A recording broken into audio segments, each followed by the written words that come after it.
మీ GIET ఇప్పుడు GGUగా మారింది. 2000కు పైగా ప్లేస్మెంట్స్, IPM, KPMG వంటి సంస్థలతో ఇంటిగ్రేటెడ్ కోర్సులు, UPSC కోచింగ్, అడ్మిషన్లు ఓపెన్.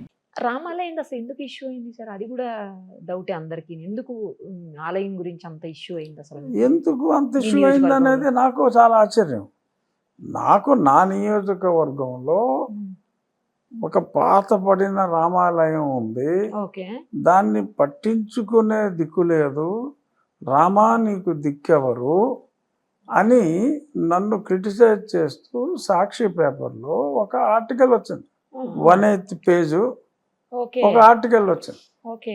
నేను ఆర్టికల్ చూసి అసలు అంతా చెత్త అంతా వేశారు, ఆ చెత్త క్లీన్ చేసేవాడు కూడా లేడు.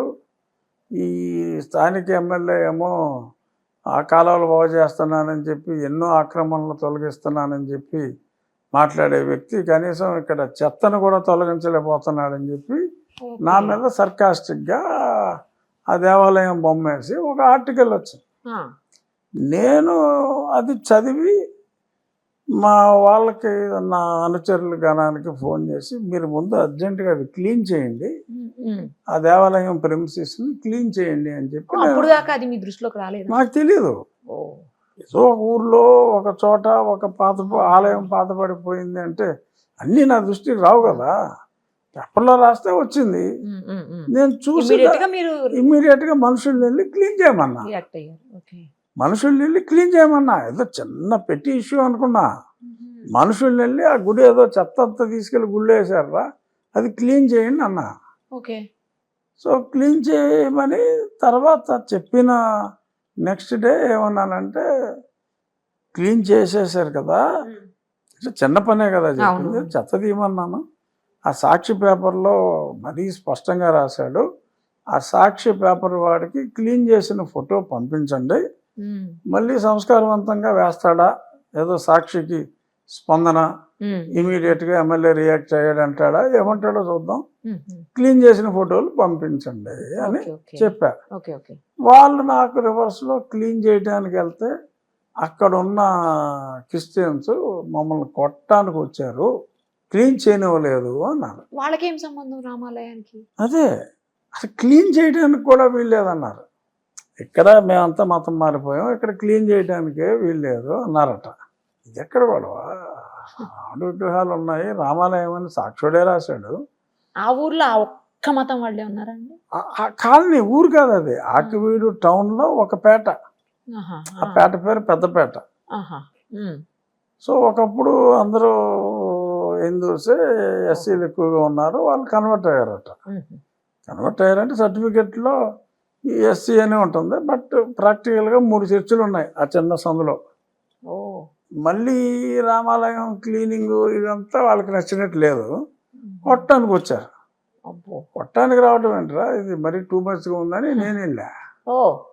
నేను వెళ్ళి అది సిచ్యువేషన్ చూశాను, మళ్ళీ నా మీద కూడా గొడవకు వచ్చారు. మీరు హిందువులా క్రిస్టియన్లా అంటే కన్ఫ్యూజ్ అయ్యారు. సర్టిఫికెట్ ఏమో హిందూ అని ఉంటుంది, బట్ అక్కడ నిజంగా హిందూస్ కూడా, వైశ్యాస్ కూడా ఉన్నారు అదే కాలనీకి ఒక పక్క. సో వాళ్ళందరూ కోరుకుంటున్నారు.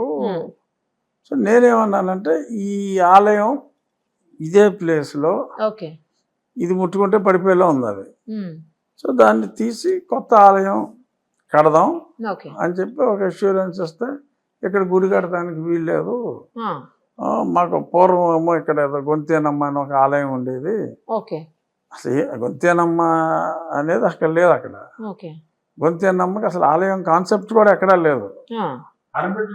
చెప్పారు ఉన్నాయి 4 విగ్రహాలు, 4 లక్ష్మణుడు విగ్రహాలు ఉన్నాయి. 1932 డాక్యుమెంట్లో, బ్రిటిష్ గవర్నమెంట్ ఉన్నప్పుడు డాక్యుమెంట్లో గుడి పూర్వంకు రామాలయం అని రాసి ఉంది అక్కడ రికార్డులో, అప్పటి నుంచే ఉంది. సో నేను ఈ ఏంటది శ్రీరామనవమి వచ్చింది, ఇది జరిగిన 15వ రోజుకి.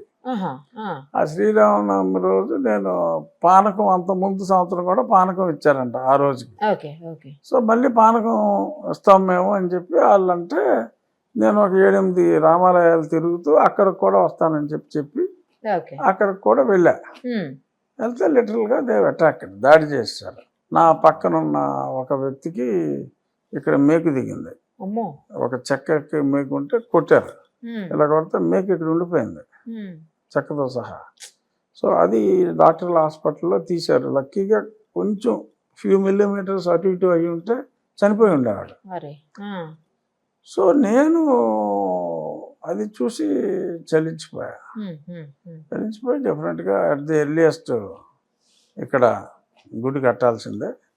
ఇలాగా ఇటువంటి ప్రిడామినెంట్గా హిందువులు ఉన్న ఈ దేశంలో రామాలయం స్థానంలో కనీసం పూజ చేసి పానకం ఇస్తానంటేనే ఎంతగా అబ్జెక్ట్ చేస్తున్నారంటే, దీన్ని ఇలాగే వదిలేస్తే ఇది వెర్రితల్లేస్తుంది, ఊరుకోకూడదు, దీనికి గుడి కడదాము అని గుడి కడతానని చెప్పి అష్యూరెన్స్ ఇచ్చారు. అంటే ముందున్న గుడి కొంచెం శిథిలమై ఉందా సార్? బాగా, అంటే 100 ఏళ్ళు అయిపోయింది. అదే 100 ఏళ్ళ నాటిది కదా, దాటిపోయింది దగ్గర దగ్గర. సో అది శిథిలమైపోయి ఉంటే ఆ ప్లేస్ లో అదే ప్లేస్ లో పునర్నిర్మాణం చేయాలని అనుకున్నారు మీరు.